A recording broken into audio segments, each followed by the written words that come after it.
अरबों का एक मशहूर बुत जो सफ़ा और मरवा पहाड़ियों पर पूजा जाता था। ये वो बुत थे जिसे लोगों ने अपने हाथों से नहीं तराशे थे, बल्कि ये जीते जागते हकीकी इंसान थे। उन्होंने खाना काबा के अंदर ऐसा क्या जुर्म किया था जिसकी वजह से अल्लाह ने उन्हें ऐसा खौफनाक अजाब दिया जो आने वालों के लिए इबरत की निशान बन गई।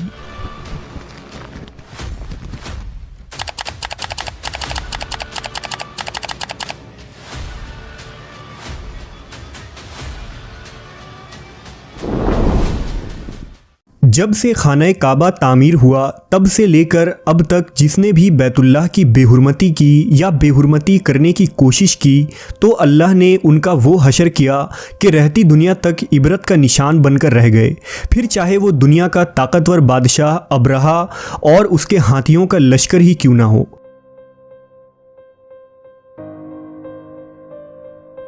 इसके अलावा तारीख़ में कई ऐसे वाक़यात मिलते हैं कि जिन्होंने काबा शरीफ की बेहुरमती की और उनको अल्लाह ने दर्दनाक अजाब देकर तबाह कर दिया। इसकी एक मिसाल इसाफ व नाइला है। इसाफ बिन याला और नाइला बिनते जैद दरअसल कबीला बनी जुरहुम के एक मर्द व जन थे। नाइला एक खूबसूरत और हसीन लड़की थी जो अपने कबीला में यमन के किसी इलाके में रहा करती थी। ये खूबसूरत हसीना कबीला बनी जुरहम में अपने हुस्न की नुमाइश किया करती थी। वो फहश लिबास पहनकर घर से निकलती थी और कबीला के नौजवान उसके पीछे पीछे चलते थे। हर कोई उससे ताल्लुकात का ख्वाहिशमंद था। उन्हीं लोगों में कबीले के सरदार का बेटा भी शामिल था जिसका नाम इसाफ बिन याला था। इसाफ और नाइला आपस में मोहब्बत कर बैठे और ये मोहब्बत बहुत ही जल्द खबासत में बदल गई। उन्होंने आपस में नाजायज़ ताल्लुकात कायम कर लिए और जब कभी मौका मिलता तो दोनों जिना में मशगूल हो जाते।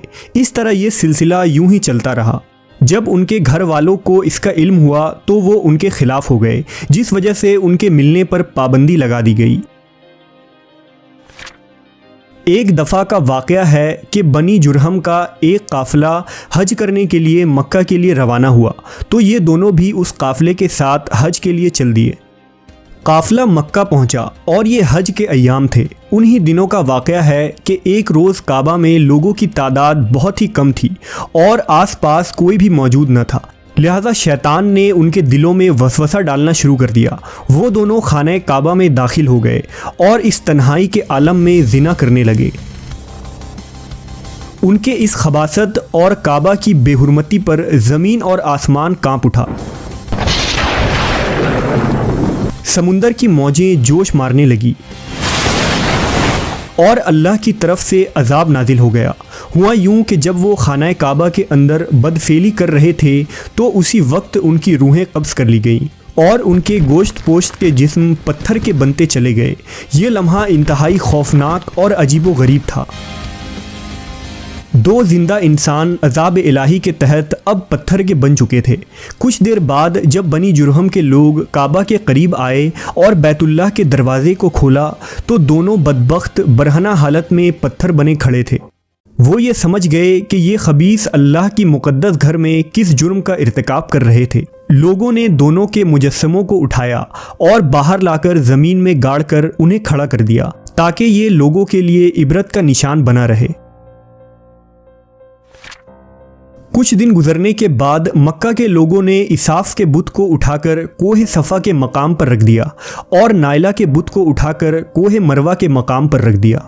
सफ़ा और मरवा दरअसल दो पहाड़ी हैं जो हरम काबा के बिल्कुल करीब ही हैं।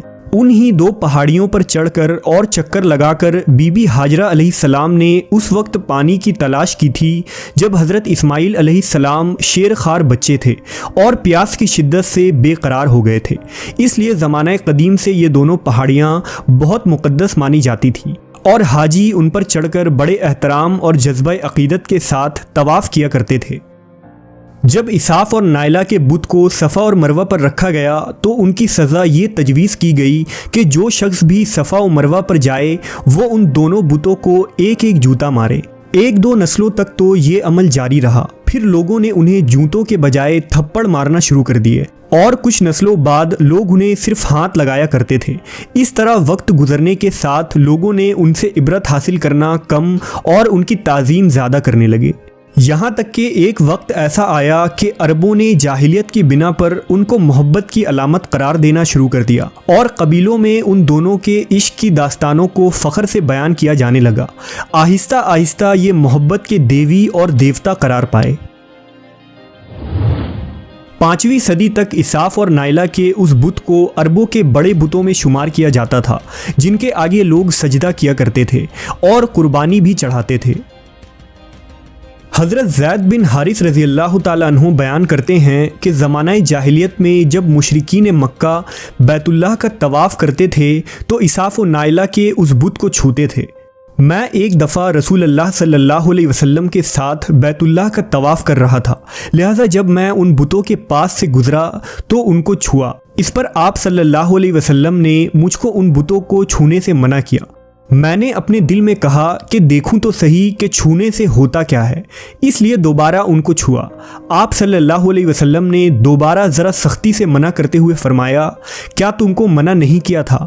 हज़रत ज़ैद फरमाते हैं कि अल्लाह की कसम, उसके बाद कभी किसी बुत को मैंने हाथ नहीं लगाया और मैं कसम खाकर कहता हूँ कि नबी सल्लल्लाहु अलैहि वसल्लम ने कभी भी किसी बुत को नहीं छुआ था, यहाँ तक कि अल्लाह ने आपको नबूवत अता फरमा दी और आप पर वही नाजिल होने लगी। एक दिन रुश्द व हिदायत का एक सूरज तुलू हुआ जिससे ये पूरा खत्ता जगमगा उठा। हुजूर पाक सल्लल्लाहु अलैहि वसल्लम नबूवत के ओहदे पर फायज हुए। आप सल्लल्लाहु अलैहि वसल्लम ने दावत व तबलीग का काम शुरू किया। 10 हिजरी में जब अल्लाह ने अरब में दीन इस्लाम को गालिब किया और मोहम्मद सल्लल्लाहु अलैहि वसल्लम ने मक्का फ़तह किया तो आप फ़तह के बाद हरम शरीफ में दाखिल हुए और आपने अपने भाई हज़रत अली के साथ मिलकर तमाम छोटे बड़े बुतों को तोड़ डाला। आप बुत तोड़ते जाते और ये फरमाते जाते कि हक़ आ गया और बातिल मिट गया। बेशक बातिल ने मिट जाना ही था। यहाँ तक कि खाना काबा तमाम बुतों से पाक हो गया। फिर आप सफ़ा और मरवा पर तशरीफ़ ले गए और इसाफ व नाइला के उस बुत को अपने मुक़द्दस हाथों से तोड़ डाले।